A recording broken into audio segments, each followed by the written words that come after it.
पुण्यातील येरवड्याचे खुले कारागृह या कारागृहामध्ये आज योगा डे साजरा करण्यात आला.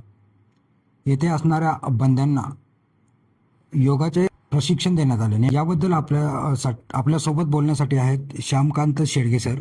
सर, नेमका योगा डे तुम्ही कसा साजरा केला आणि त्यात वेगळेपण काय होतं? आज आपल्या Pune rotary club west side यांच्या माध्यमातून जागतिक योग दिन सेलिब्रेट करण्यात आला आणि हा योग दिन सेलिब्रेट करण्यासाठी माननीय अपर पोलीस महासंचालक सुहास वारके सर आणि कारागृह उपमहानिरीक्षक सुनील ढमाळ सर यांनी आम्हाला प्रोत्साहित केलं.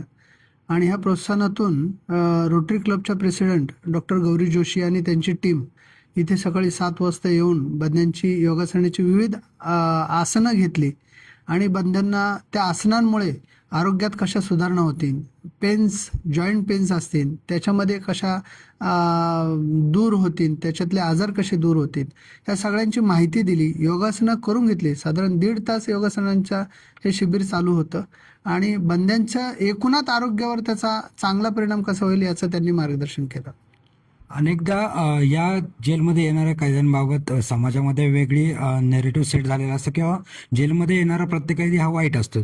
तर इथे येणाऱ्या प्रत्येक कैद्याला, बंद्याला कशा प्रकारे ट्रीट केलं जातं?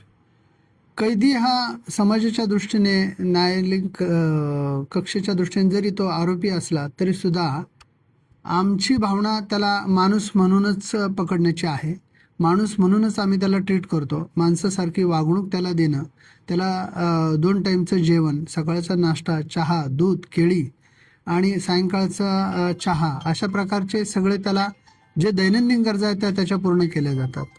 आणि माणूस म्हणूनच ट्रीट करून त्याला समाजात पुन्हा नागरिक म्हणून कसा उभा राहील यासाठी आमचा कारागृह प्रशासनाचा जे ब्रीद वाक्य आहे, सुधारणा पुनर्वसन, या माध्यमातून आम्ही बंद्यांवर काम करत असतो. येणाऱ्या काळामध्ये आता तुम्ही जवळपास 5 ते 6 महिन्याचा कालावधी तुम्हाला इथे येऊन झाला आहे. तर आपण आल्यापासून इथे काय वेगळे उपक्रम राबवले आहेत? आपण इथे शेती आहे. खुले कारागृहाचा जवळपास 265 एकरचं क्षेत्र आहे. यामध्ये वेगवेगळ्या क्षेत्रामध्ये भाजीपाला, तांदूळ, इंद्रायणी तांदूळ घेतला जातो. कोबी, फ्लॉवर, मिरची, टोमॅटो, बटाटा, अशा वेगवेगळ्या जातीची वेगवेगळी पिकं घेतली जातात. आम्ही यावर्षी एक चांगला उपक्रम केला, तो म्हणजे ब्रोकोली घेतली आणि ती सक्सेसफुल झाली देखील. पुढे देखील आमचे वेगवेगळे प्लॅन्स आहेत. त्याचबरोबर बंद्यांना सुधारणात्मक दृष्टीने त्यांना त्यांच्या पायावर उभे राहावे म्हणून गोशाळा आहे. त्यातून त्यांना दूध उत्पादन, गाईचं संगोपन, पालन कसं करायचं ते शिकवलं जातं. ते त्याचं अनुकरण करतात.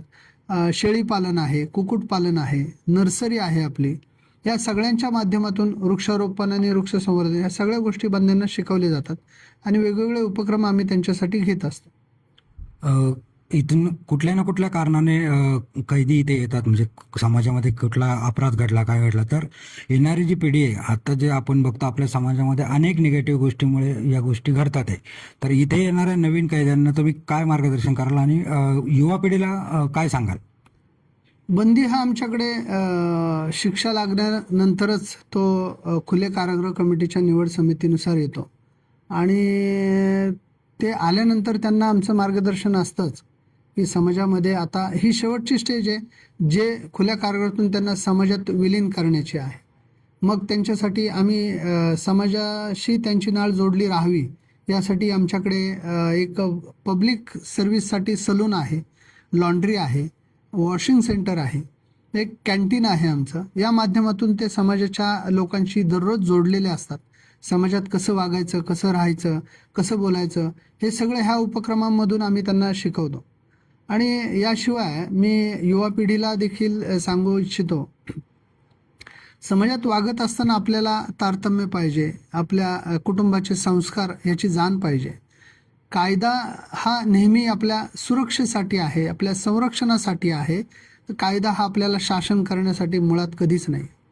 कायद्याचं अनुकरण जर आपण केलं तर आपल्याला कधीही शासन होत नाही, तो नेहमी आपल्या संरक्षणासाठीच आहे. त्यामुळं सर्व युवा पिढीने, तरुण पिढीने ह्या कायद्याचं पालन करावं आणि कुठेही कोणतीही गोष्ट आपल्या अंगावर येणार नाही एवढी आपल्या कुटुंबाची जाण ठेवून, आपल्या समाजाची जाण ठेवून, आपल्या देशाची जाण ठेवून वर्तन करावं. एवढं सांगू शकतो. एकूणच आज योगा डेच्या निमित्तानं खुल्या कारागृहामध्ये आपण आज सरांना भेटलो, तर सरांनी सांगितलं की इथे कैद्यांना एक माणूस म्हणून ट्रीट केलं जातं आणि तो इथूनच समाजामध्ये पूर्ण माणूस म्हणूनच त्याला पाठवण्याचे प्रयत्न असतात.